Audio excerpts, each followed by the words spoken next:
Welcome back, and in today's video I'll be showing you how you can delete a saved fingerprint on the Samsung Galaxy Z Fold 6. So start by opening the Settings app, and in Settings scroll and select Security and Privacy. Under here tap on the option labeled Biometrics, then select Fingerprints. You'll need to confirm by using your screen lock type, whether it's a PIN, password, or pattern. Then you should see the fingerprint or fingerprints that you have on your phone. To delete one, select any fingerprint, then tap on Remove and Confirm. Once you've done that, that fingerprint has been deleted from your device. Alternatively, you can always choose to get rid of the screen lock.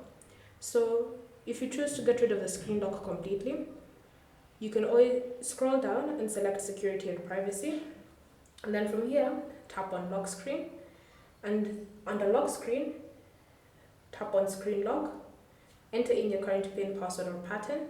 Then you should see these options that you can apply to your screen lock.